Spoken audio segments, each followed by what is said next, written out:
Bonjour, Anaëlle Novaro, professeure d'atelier depuis quelques mois pour des BTS opticiens lunetiers.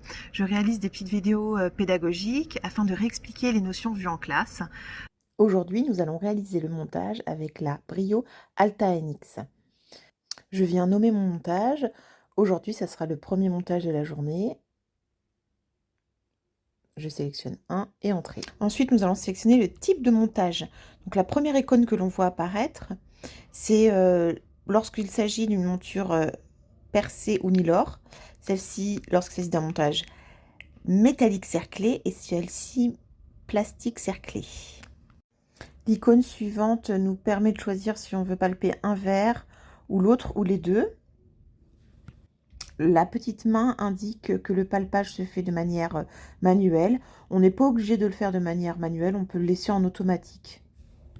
Lorsque la lunette a fini d'être palpée, nous avons la forme de nos calibres qui apparaît sur l'écran.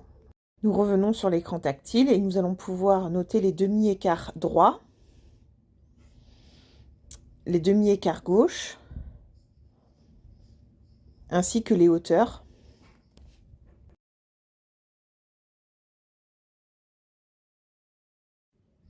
Nous allons passer au centrage des verres. Donc on prend le verre droit, on le positionne à l'intérieur de la machine et on va le voir apparaître sur notre écran. On vient cliquer sur la petite icône avec la main et les petites flèches vers l'extérieur vertes et on va venir voir apparaître le verre. Voilà, et grâce aux petites flèches qui montent et qui descendent, on va pouvoir centrer le verre. Donc le but du jeu est de mettre la croix sur l'écran aligné à la croix de notre verre. Donc on peut également exercer un mouvement de rotation avec les petites flèches. Voilà, une fois que tout est bien centré, on vérifie que le verre passe bien, qu'il est assez grand pour le calibre. Et on va pouvoir passer du coup à l'étape suivante qui est de glanter les verres. Donc on vient mettre une petite pastille. On met le gland à cet endroit-là.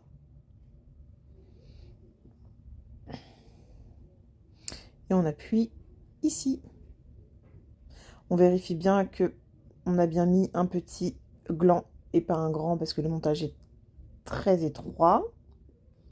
Une fois qu'on a glanté le verre droit, on fait exactement la même chose pour le verre gauche. Donc ensuite, nous allons passer sur la meuleuse. On vient appeler la forme 1. Hop, et du coup, on va voir apparaître la forme qu'on a palpée au préalable. On va choisir le type de verre que l'on veut tailler. Donc là, par exemple, on va choisir un polycarbonate parce qu'on a un verre en polycarbonate à tailler. Ensuite, on peut choisir l'intensité de serrage. Si c'est un verre anti-reflet, on prend celui avec la petite goutte d'eau. Les différentes icônes représentent un biseau plat, une rainure et un biseau. Puis pour un biseau guidé, on mettra la petite main. Pour un biseau automatique, on cliquera sur auto.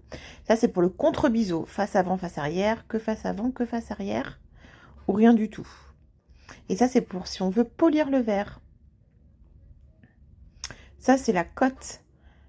Si on veut que le verre soit un petit peu plus grand ou un petit peu plus petit que celui qu'on a palpé, je vous conseille, si vous ne connaissez pas la machine, de toujours sélectionner au moins 0,10. Il est maintenant l'heure de mettre le verre à l'intérieur et de lancer le montage.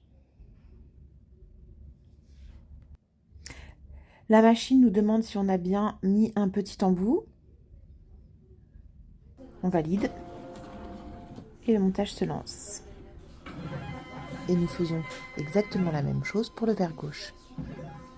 Et voilà, cette vidéo touche à sa fin. Si toutefois vous avez des questions, n'hésitez pas à les poser en commentaire, je tenterai d'y répondre.